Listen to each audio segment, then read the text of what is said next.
CGM की सख्ती से बड़ी अधिकारियों की मुश्किलें, डीएम के जरिए मांगा जवाब। बेतिया के महावत टोली स्थित अधिवक्ता कनिष्क मेहता के कार्यालय में कथित अभद्र व्यवहार का मामला अब न्यायालय पहुंच गया है और इसने कानूनी रूप से नया मोड़ ले लिया है। अधिवक्ता कनिष्क मेहता ने बताया कि बेतिया व्यवहार न्यायालय में परिवाद दायर करते हुए जिले के 2 वरिष्ठ अधिकारियों अनिल कुमार सिन्हा और राजीव कुमार सिन्हा को नामजद किया गया है। परिवाद में आरोप लगाया गया है कि छात्र प्रदर्शन के बाद जांच के सिलसिले में दोनों अधिकारी उनके कार्यालय पहुंचे, जहां उनके साथ कथित रूप से अभद्र व्यवहार किया गया। मामले की सुनवाई करते हुए मुख्य न्यायिक दंडाधिकारी ने इसे गंभीरता से लिया है। न्यायालय ने दोनों अधिकारियों से जिला पदाधिकारी के माध्यम से स्पष्टीकरण रिपोर्ट तलब करते हुए जवाब प्रस्तुत करने का निर्देश दिया है। अदालत के इस आदेश के बाद प्रशासनिक और कानूनी हलकों में मामले को लेकर चर्चा तेज हो गई है। अब सभी की निगाहें जिला पदाधिकारी के माध्यम से न्यायालय में प्रस्तुत की जाने वाली स्पष्टीकरण रिपोर्ट और मामले की अगली सुनवाई पर टिकी है। यह देखना महत्वपूर्ण होगा कि अधिकारियों की ओर से क्या जवाब दिया जाता है और न्यायालय इस मामले में आगे क्या रुख अपनाता है। कनिष्क मेहता हूँ, अधिवक्ता, बेतिया सिविल कोर्ट में। मामला ये है कि विगत 25/7 को करीब दिन के 2 बज रहे होंगे। मैं और मेरे जो क्लाइंट थे लोग 4 की संख्या में ऑफिस में बैठे थे लोग, तो लोग काम कर रहे थे। उनका काम मैं करके दे रहा था। इसी दरमियान बाहर के साइड से 2 ऑफिसर अपने साथ में 8, 10 या 15 मानव बल के साथ में वो लोग आए और आते के साथ ही एक जो उसमें अधिकारी थे, वो अधिकारी अंदर घुसते हैं और आते के साथ ही पूछते हैं क्या कि कौन है यहाँ पे। उसी दरमियान मेरा पेपर गिर गया। मैं क्योंकि पंखा चलते रहता है तो मैं उठाने गया, बोले कि हाँ बोलिए ना, क्या बात है। बस इतने में ही उनके ईगो पे हर्ट हो गया और बोले अरे चल बाहर निकल, जाहिल कहीं का।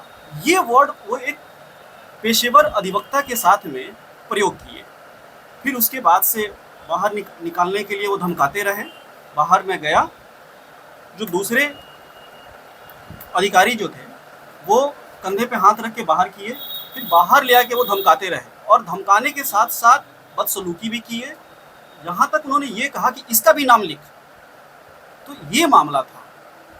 अभी क्या कुछ करने के लिए वो लोग अंदर आए थे? देखिए, मुझे विशेष जानकारी इस बात में नहीं है क्योंकि मैं अपने ऑफिस में बैठ के काम कर रहा था। उनके वर्जन में अगर मैं बोलूँ, वो उस दिन शनिवार दिन था और जो जेनजी प्रोटेस्ट हो रहा था तो उसका हमारे बेतिया में भी हो रहा था।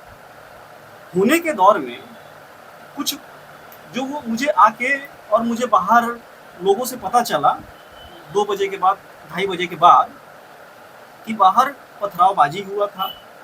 उन्हीं बच्चों को वो ढूंढते ढूंढते हमारे ऑफिस तक भी पहुंच गए थे। तो हमारा ऑफिस जो है वो फर्स्ट फ्लोर पे है, सिंगल रास्ता है और अगर इसके डायमेंशन की बात करूँ, क्षेत्रफल की 8x10 का है, कोई इतना बड़ा नहीं है, सिंगल गेट है।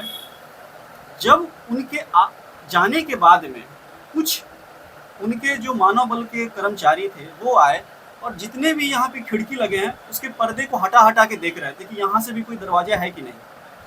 तो इस तरह की बिना किसी अथॉरिटी का, बिना किसी प्रायर नोटिस का आके किसी के ऑफिस में, वो भी एक अधिवक्ता के, इस तरह की घटनाएं कारित की गई है। जो हमारे अगर बीएनएस की बात करूँ तो ये अपराध के परिभाषा में आता है और इसी के आधार पे मैंने बदसलूकी और धमकाने के लिए और पीस को भड़काने के लिए मैंने इन पे 351 और 352 धारा के अंदर में इन पे परिवाद दायर किया, जो आज माननीय सीजीएम कोर्ट के द्वारा उसको एडमिट कर लिया गया है और डीएम साहब से रिपोर्ट की मांग की गई है।